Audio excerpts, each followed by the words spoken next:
Thank you. Thank you for attending this intersection session. We are the EFL and the COL intersections, and we are going to present this interesting panel. And our panelists are Jane Chen, Fuad Hamid, Belinda Brownstein, Olenka Villavicencio, and this is hosted by the panel is moderated by Araceli Salas from the intersection English for as a foreign language, and Marta Howard Kivitz from the COL intersection. Thank you very much for being here. We are going to start this panel with Fuad Hamid. Go ahead, Fuad.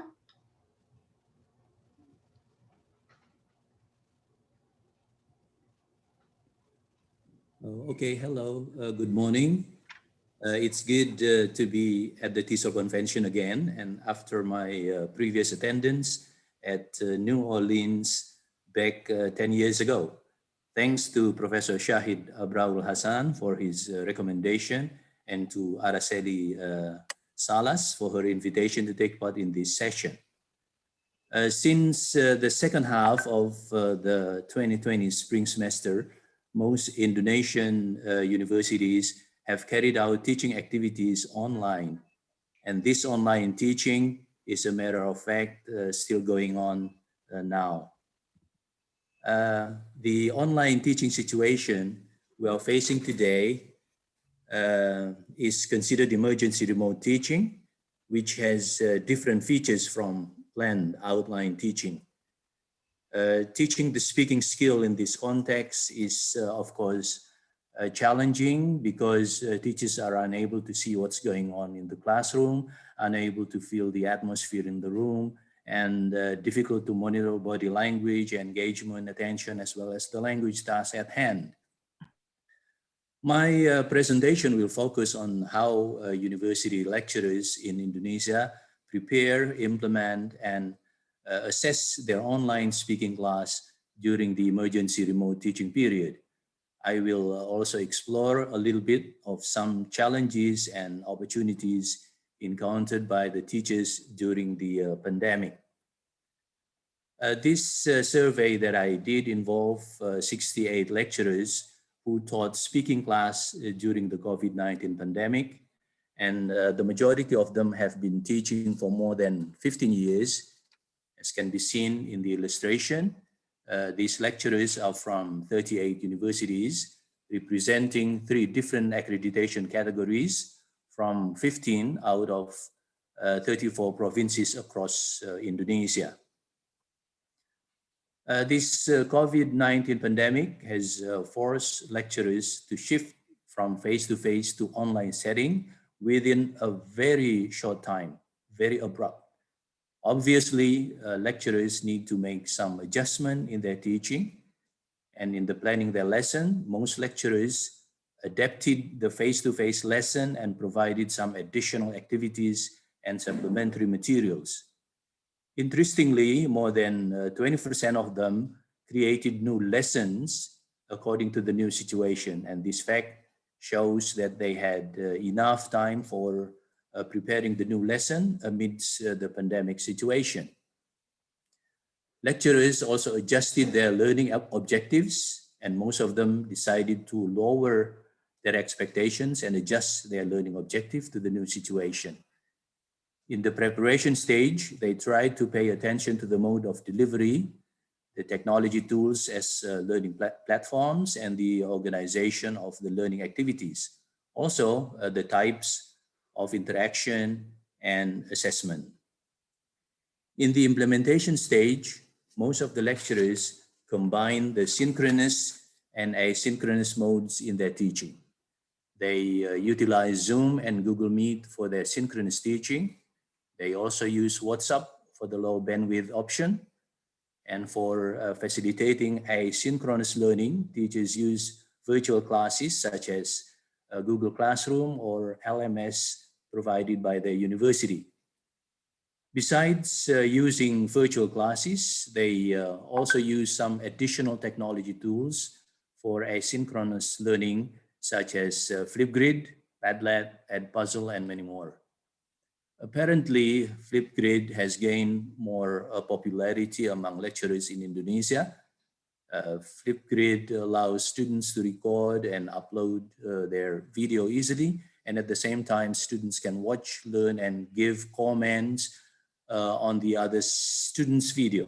And this tool can be very handy in online speaking classes. Interaction and engagement have become the teacher's concern during the emergency remote teaching. Activities such as pair work, small group discussion, and whole class discussion, normally easily done in a normal situation, but now have been challenging in an online setting. So they mostly conducted individual learning and activities. They usually provided materials or introduced the students to the speaking activities model through Zoom meeting, or ask students to watch videos from YouTube. They also ask students to do some pair work or group work, such as discussing certain topics or collaboratively constructing scripts for speaking. So the result of the survey also showed that whole class discussion was almost never used in this emergency remote teaching setting. In assessing the students' speaking skills, they commonly use extensive and interactive speaking assessment in which they did a question and answer or oral interview. Some of them also use responsive speaking assessment in which students were asked to do oral presentations. The oral presentation could be done in two modes: synchronous using Zoom, or asynchronous using pre-recorded video presentation, or using Flipgrid. Then the teachers assess the students' speaking performance using rubrics, and some of them stated that they provided the rubric to the students at the beginning of the semester. Internet connection has been the most common challenges faced by the lecturers and also by the students. Besides internet connection, many lecturers also mentioned about technology literacy. Some of them stated that learning new technology tools and delivering their course using the new tools is time consuming and required a lot of effort. On the other hand, other lecturers mentioned difficulties related to the pandemic situation, which had given them opportunities to learn new technology tools and allow them to try a new way of teaching through technology. Boosting students' motivation and engagement also required their creativity in designing interesting lessons. Through the combination of sing and async activities, they tried to maintain students' engagement while at the same time allowing students to become autonomous learners. Feedback also became an important part of the teaching and learning process. When students were given extensive and personal feedback, they tend to become more motivated in their learning. So in short, as regards delivery format, they use synchronous, asynchronous, or mix of the two, depending on the availability of students' internet connection and devices. And regarding the learning platform, they tended to use combination of video conference and then messenger application and learning management system. As to the organizational structure, a combination of self-study materials, interactive activities with peers, and individual practices seem very common. And in line with modes of interaction types, utilization of different modes of communication with support from different technology tools, allowing interaction between learner and content, learner and technology, learner and learner, and learner and teacher. Regarding assessment, they tend to administer performance assessment utilizing a pre-designed rubrics. And I think that's all from me. Thank you very much for your kind attention. And thank you.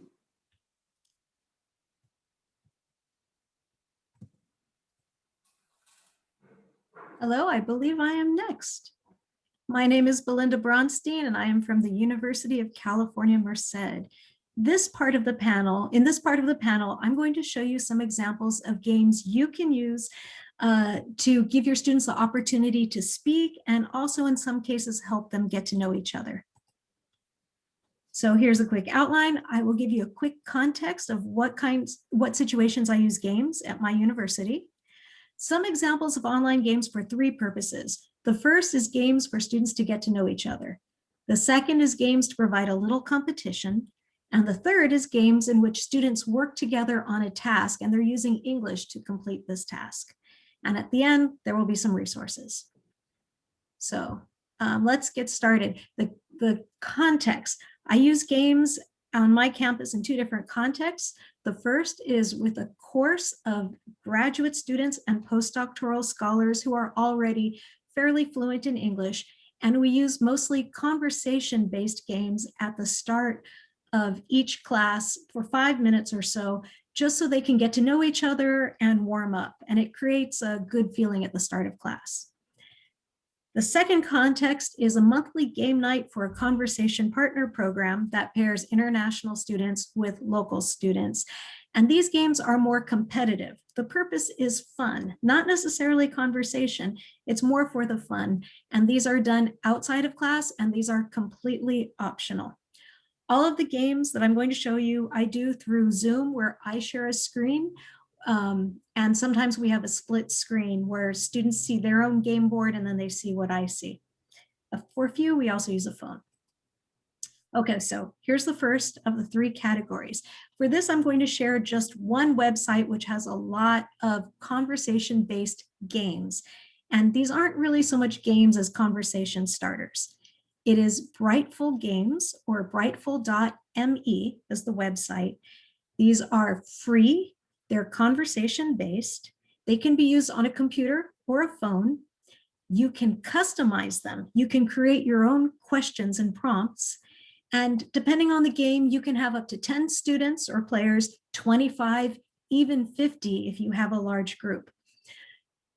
For brightful.me and for all of the games I'm going to show you, students only need to provide a name, if that. None of the games require email or login. They do not have to create an account. Most of these are meant to be as one-off type experiences. So an example of Brightful, this is something that can be done with a lower level class. It's called Draw and Tell. Students get a prompt such as draw your favorite holiday. You set a time limit, they draw, could be on their laptop or on their phone. They draw a picture, then one by one, their names come up with their picture and they explain their drawing to the class. That's it. That's an example. There are 12 games in all, and I've placed stars by the ones that I have used in class or with students outside of class that tend to be good for conversation and for them for getting to know each other.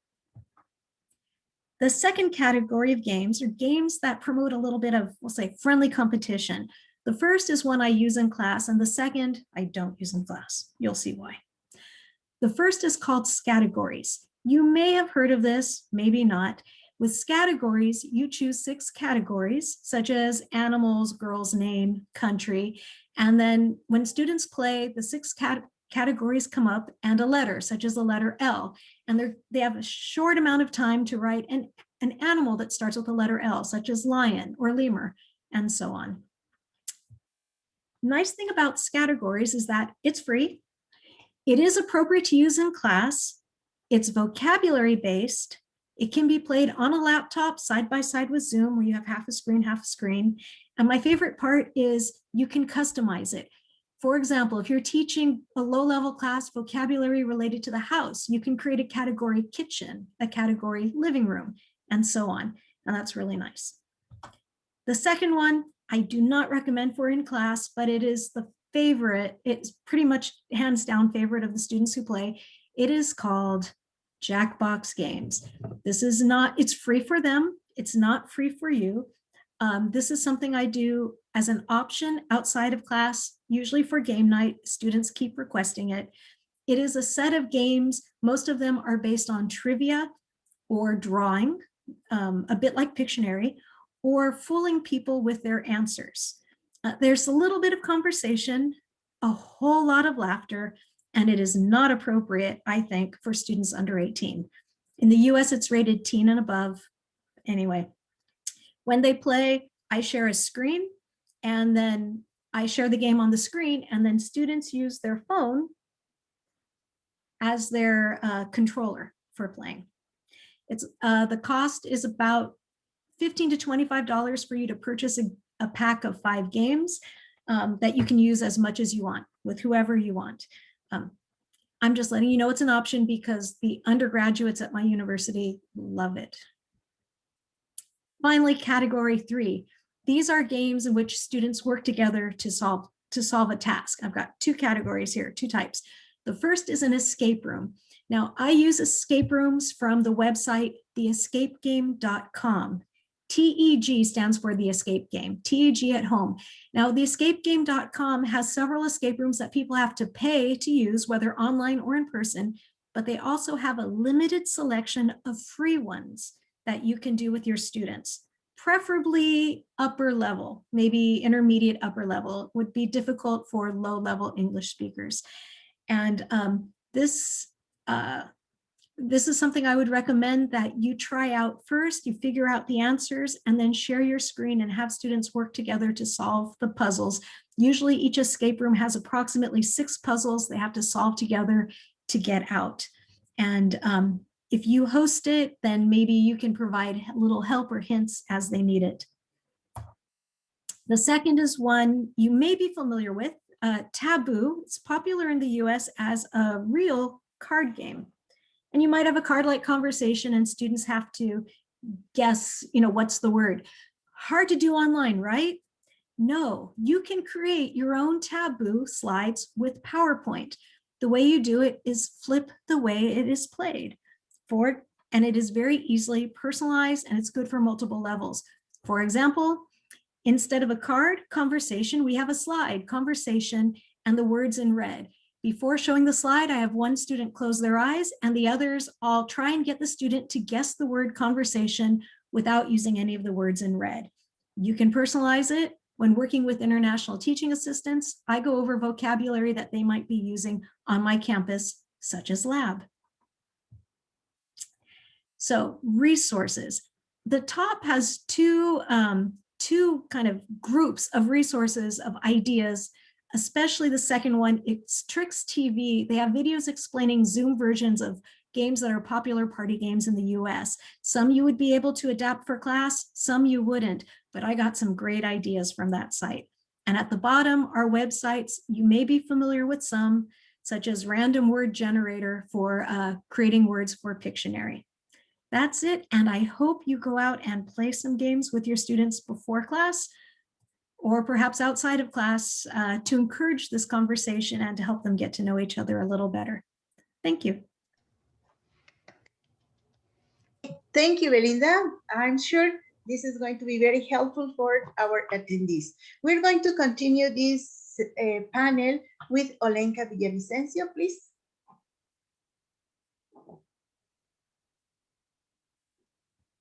Hello, everybody. Good morning, good afternoon, good evening. Thank you very much for inviting me to this intersection panel. My session is titled Going Beyond, Speaking in the Virtual Era. Okay. This is my presentation outline. I have a quick contents about the university where I work. I am going to introduce choice board number 1 with different speaking activities, and also choice board number 2 with online resources for you, and let's reflect all together. Okay, the university where I work is Universidad San Ignacio de Loyola, and is located in La Molina, Peru. Okay, and the situation is the level is A2, undergraduate student, 20 students per class. Learning management system, we use Canvas, platform, and also different tools that we are going to use with our students. We have more than 270 international alliances for the students, so we have a student from different part of Peru and different part of the world too. Some speaking activities that I use with my students are those question and answers. A student loves that because the first day of classes, I put a picture about me and the student asked me some questions. This is to familiarize with them. And also after that, they do the same things, okay? And also encourage a student to ask and answer questions in pairs and in groups. The other is goal-oriented tasks, when I'm going to give the scene and the setting. The role play that they love, okay? They are English 1, 2, 3, or 4, and different kind of role situations. Something that they love is interviewer, for example, the tech talk interviewer, maybe the YouTuber with the follower, okay, at the restaurants and so on. Debates, okay, that is important because we are having our next election this April. So something related to politics and also about the COVID-19, the consequences, and everything is important for them. We have some more speaking activities, like we are going to use debates, we're going to use simulation, discussions, and so on. Okay, whereas the choice board number 1, I always use breakout rooms in classes. This is a good way to organize my students in group. I recommend the students, depends on the quantity that you have. For example, 3 or 4 students is maximum because I only have 20 students. So sometimes I make groups in pairs, in 2 or in 3. Okay, and I use different exercises. For example, the first one is use group build in Google Slides. This is a good alternative for students. The tech talk videos, when they are going to show and feel themselves. We are going to encourage collaboration through Google Jamboard. I also use the Waylet, that you bookmark anything, curate, collaborate, and share it together, and the cultural kill. So we are going to see all of them. Okay, so let's go. The first one is something that I use with the Google slide, is a reflection of 2020. Okay, so the first thing, the student go to these Google slides, all right, and the students individually try to put this session. So we are going to have a look over there that you can see here, okay, in this presentation. And what is good for that? Because the student try to put here in a multiple screen. I am going to show you about this part. So this is reflect, they are going to put their names, everybody, okay? And something that I use with my student is the view. When I put a view, I put a view in grid. So this is for me really easy because I can check that the students are working at the same time, and it's very useful for them. Okay, so let's continue with the next one. Okay, another part that I use is this section that also is something related to the 2020. So the student working groups, and they talk about the news of the year, okay, maybe the advice, the TV series, they enjoyed a lot. So something that is real for them, okay? It's important to bring reality to the classroom. The other tech tool, as Fuad mentioned, is the Flipgrid. They love to use that. I encourage also my students to record themselves and try to check after the recording. For example, I have one with the Flipgrid that I mentioned. Here with the tech talks, we are going to use some kind of books, okay? And we are going to present. And what is important that the student try to choose the topic according to something that they like. For example, I put, you are going to choose, okay, or topic 1, or topic 2, or topic 3, okay? A variety of topics. They are going to choose one. I gave you also instructions and the preparation before. For example, I can put a list and the student try to tell me the number that they prefer, the category that they prefer. I put instructions also. This is the speaking test preparation before the test, give a presentation, and they are going to do about this section. I also put a link of the story over there, and I explain all the situation with the code. This is important for the student because they have the preparation before it. And as you can see, I'll give you that they are going to organize the presentation and making notes like this. And I put different examples for the idea when they greet and welcomed, tell stories, say why they are thinking you love that situation, and the ending, okay? So this is previously, so the students try to feel more comfortable with them, and after that, they are going to also type their script sessions. Okay. Also, it's important, okay, to give you some situations and like smile all the time, try to use the body language, don't read, okay, try to look at the camera. And I put the topics that are in the book. So they are going to familiarize with every situation that they note. Okay. So this is about the Flipgrid, all right? And I am going to show you about this part. Okay. Second. Okay, these are my student responses, all right? And they love doing this session because it's necessary that they are going to feel familiarized before the speaking part. This is like preparation. This is free for them. So for example, I am going to introduce about here, and they are going to check all together now. Hi everyone, it's summer school. Okay. It's good to see you. Okay, so they have the possibility also, they have rubrics to see everything, okay, with comments and so on. Right. So I am going to give you here. Okay. And this is the next one. Okay. Also, we are going to use Google Jamboard. All right. Google Jamboard. Previously to this presentation, I put, imagine that you are a tech speaker and write 7 top tips to be an unforgettable TED speaker. Okay. Also, they are going to use a lot. They love using Google Jamboard and different tools. All right. So I am going to give one by one about the students. They are going to make in groups and they are going to do all together. So this is something that I work with my students a lot and they enjoy. They are going to see the mistakes and so on about diversity and so on. All right. This is about the Google Jamboard. Here, another thing that I use is Waylett. This is an interesting tool because you are going to bookmark anything that you really like.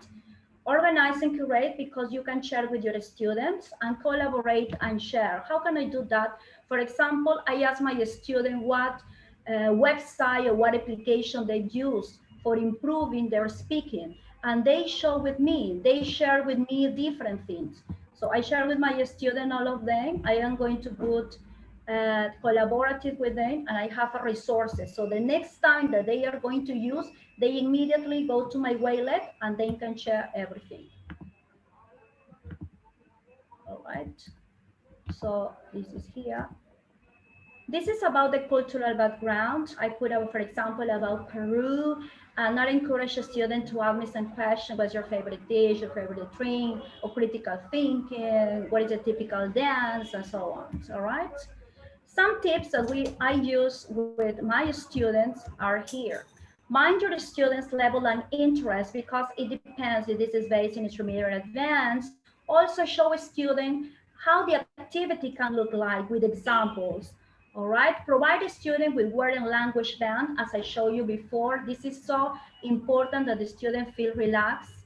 Okay, ask some CCQs, okay, to check if they understand or not. Give some student feedback, positive feedback, but also something for improvement, need for improvement, okay? Because it's not a good idea that all the time to say excellent, congrats, and so on. And encourage a student to ask and share. Okay, so I have over there the choice board number 2, okay, that I use also with the student. This is about for the speaking task. This is about the talk, okay? And what is important that the student try to record themselves here. And I am going to finish with this. Okay. Okay, this is another for the karaoke that they are going to use. And the most important is As educators, we need to ensure that what we teach is what people actually need for the real life in the real world. Career 2020. So thank you very much for giving me this opportunity. You are going to find me in all the social networks as Olenka Vicencio or Olivia. Thank you. Thank you, Lenka. Thank you for those tips. And now we have Jane Chen. She is our final panelist. Please, Jane. Thank you, Olenka. Hi, I am Jane Chen from the National Taipei University of Education, and today my topic is game-based online speaking activities for English language learners. So I'm based in Taipei, and my students are pre-service English teachers. When they graduate, they become elementary school English teachers. And also we have graduate program who are in-service English teachers. So these activities are designed for them. Okay, next. This is my outline. I'm going to talk about the need for an authentic task in an EFL setting in Taiwan. And we've also, the popular Flipgrid that's mentioned a couple of times on this panel, escape room, Skyfall, and also Minecraft. And I'm going to talk about the language for gaming since it's game-based. Okay. Well, I really recommend the New York Times, the Learning Network. This is the first slide I like to share here because of the online, the issues that were presented in the Learning Network they are very current, and you can see here that they have, you have high school students in the States having comments on the slides, and so this is something that I use. I didn't use any like textbooks, so I really like the Learning Network, and they have created questions for my students to go over and discuss. These are really nice questions based on the readings, and you can see that my students can, have a live audience after they've read other people's feedback, a response to the questions. They themselves have more of an idea of what other people think, and they can generate their ideas. And then, for this, I also used Flipgrid to incorporate the topics from the Learning Network and bringing it into Flipgrid. And also I've added, this was last year, you can see that this was in March 16th, 2020, when the pandemic just started. And at the time, different countries, the prime minister and, presidents from different countries, they're having conferences and reporting on their current situation for the pandemic. So I've assigned them videos and readings and have them impersonate the presidents around the different countries, and they were doing a very good job. And as you are familiar with Flipgrid, I really like the feedback. Where you could set your rubric, you could customize your rubric, but they have two categories built in for you. One is idea, one is performance. Also with closed caption, the automated generated captions, students are able to go back and, check on their language, and I'm able to provide them some feedback as well. Okay, so that's Flipgrid.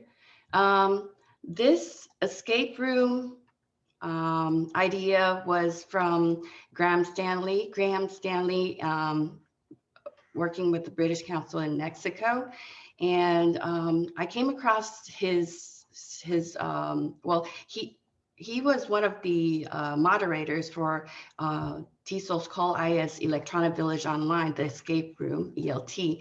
And what we did after participating in his live Zoom escape room, he shared his slides for the escape room. Right, it's right here, and I'm going to share my Genially presentation so that you have access to this. And what I did was basically I hosted a escape room, the same story based, and have my students solve the puzzles, and my students did a very good job, and they loved this activity because it's more interactive. It's and they got to work on getting out of the room as a team. This is them with me. And so escape rooms for ELLs, believe it or not, I've used the same theme with my son, who's who is like in 6th grade at the time, and with his students, with his friends as well. So with this Escape from the Weird House, it could be for advanced learners. It also could be for kids as well. Okay. All right. Next is Spyfall. I came across this game.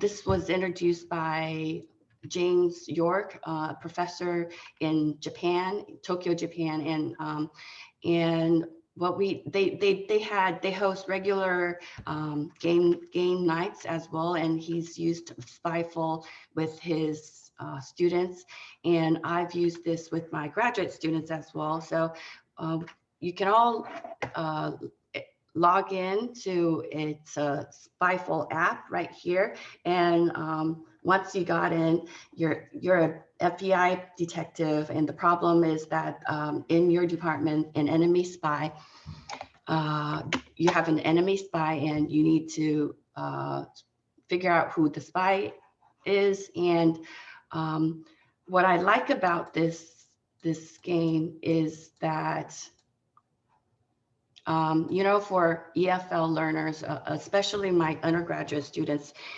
what they need is to be able to teach in front of the whole class. And a lot of times they need to ask a lot of questions. And for Skyfall, they have provided question suggestions for those who are can't come up with their questions on their own. So it's more of a less scaffolding for the students. And we also use Skyfall with Discord. I'm not sure if you're familiar with Discord. This is audio-based. Gamers use Discord a lot, and we use this to, we don't go into Zoom, we use this to communicate and play together. Okay, so what I like about this is the question suggestions. You don't need to use the question suggestions, but but you can. And that's what my students like about it. Okay, next is, so for all these different activities, I had my students host different sessions in games, and these were their feedback I got from them. What I asked them to do is to go over if the level of effort for participating in the activities or contribution to your learning in terms of oral communication, in terms of the level of thinking required, level of language vocabulary required, and the contribution of activity to your English speaking ability, if the activity is stimulating and interesting enough, and if there's useful language feedback provided. So so for each item, it's a 5-point Likert scale, and you can see that. Remember, I mentioned Flipgrid COVID-19. It's this is like 34, and escape room. So they all really like these activities. For Flipgrid COVID-19, it's they favored the most, I think, because of the level of thinking required and in the effort for participating in impersonating the leaders of different countries. Sort of give,